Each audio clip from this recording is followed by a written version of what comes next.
Hello అందరికీ welcome back to my channel. So present నేను మీకు పరిచయం చేయబోతున్నటువంటి ఆలయం ఏదైతే ఉందో అది వచ్చి కోటే వెంకటరమణ స్వామి ఆలయం, బెంగళూరులోని కలాసిపాళ్య బస్ స్టాండ్కి దగ్గరలో కేఆర్ రోడ్లో ఉందన్నమాట.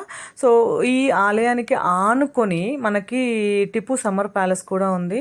సో ఇదైతే చిన్న మందిరం అనమాట ఆంజనేయ స్వామికి. సో వెంకటరమణ స్వామి ఆలయంకి పక్కనే అంటే సేమ్ అదే ఆవరణలోనే చిన్న ఆలయం అయితే ఆంజనేయ స్వామికి కూడా కట్టారు. సో ఇదైతే ఫుల్ వెంకటరమణ స్వామి ఆలయం అనమాట. గోడల పైన చూడండి ఎంత చక్కగా, అసలు ఎంత బ్యూటిఫుల్గా చెక్కారో విగ్రహాల్ని.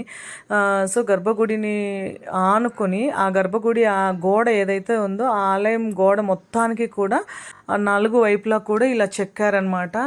గర్భగుడిని ఆనుకుని ఉన్నటువంటి గోడ పైన 4 వైపులా ఇలా చెక్కారనమాట. చాలా బ్యూటిఫుల్గా, చాలా అందంగా ఉంది. ఇక్కడ ఒక వెంకటేశ్వర స్వామి ఫోటోలో దశావతారాలను కూడా పెయింట్ చేశారనమాట. ఎంత బాగుందో అసలు. వెంకటేశ్వర స్వామి ఫోటో, దాంట్లో దశావతారాలు. ఈ ఆలయం వచ్చి చాలా పురాతనమైంది. 1689వ సంవత్సరంలో కట్టినటువంటి ఆలయం అనమాట. సో ఈ ఆలయానికి కోటే వెంకటరమణ స్వామి ఆలయం అని పేరు అనమాట. ఆ పేరు ఎందుకు అలా వచ్చింది అంటే, సో మనకి ఈ ఆలయానికి ఆనుకొని జస్ట్ మధ్యలో ఒక కాంపౌండ్ వాల్ అంతే అనమాట. కాంపౌండ్ వాల్కి అటువైపు టిప్పు సమ్మర్ ప్యాలెస్, ఇటువైపు కోటే వెంకటరమణ స్వామి ఆలయం అనమాట. సో ఆ పేరు ఎందుకు అలా పెట్టారంటే, ఇప్పుడు మనము కోట అంటాం కదా, తెలుగులో కోట అంటాం, కన్నడంలో కోటే అంటారనమాట ప్యాలెస్ని. సో టిప్పు సమ్మర్ ప్యాలెస్ ఉంది ఈ ఆలయానికి ఆనుకొని కంపౌండ్. సో కోటకి దగ్గరలో ఉంది కాబట్టి కోట వెంకటరమణ స్వామి ఆలయం అనమాట. కోటే వెంకటరమణ స్వామి ఆలయం అని చెప్పేసి పేరు. ఈ ఆలయాన్ని చిక్క దేవరాజ ఒడయార్ అని చెప్పేసి ఒక మైసూర్ రాజు కట్టించారనమాట. సో ఫస్ట్ ఈ ఆలయం ఉన్న ప్లేస్ వచ్చి గర్భగుడి మినహా మిగిలినదంతా కూడా మైసూర్ రాజు అయినటువంటి చిక్క దేవరాజ ఒడయారు ఆయన పరిపాలిస్తున్నటువంటి రోజుల్లో ఆయన నివాసంగా ఉండేదట.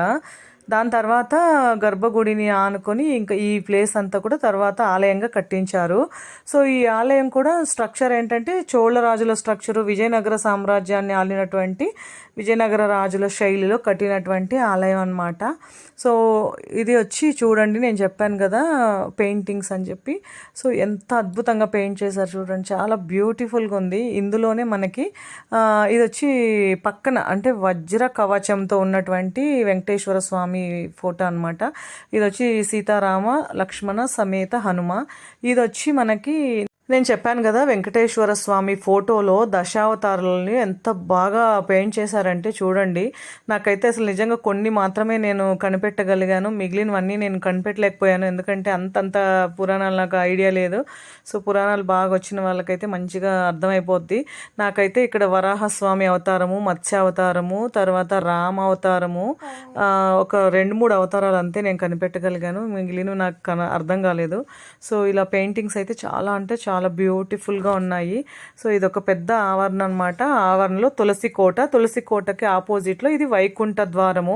సో వైకుంఠ ఏకాదశి రోజులో అయితే ఇంకా అసలు ఆ రోజు చాలా విశేషమైన పూజలు అయితే జరుగుతాయి. ఇంకా అసలు ఇది మెయిన్ రోడ్డుకి ఆనుకొని ఉండడం వల్ల విపరీతమైన రష్ అనమాట. అసలు ఇంకా కాలు పెట్టలేము. వైకుంఠ ద్వార దర్శనం అని చెప్పేసి వైకుంఠ ఏకాదశి రోజు వెళ్తూ ఉంటాం కదా మనము, వెంకటేశ్వర స్వామి దర్శనానికి వెళ్ళి వైకుంఠ ద్వార ప్రవేశం అయితే చేస్తారు కదా.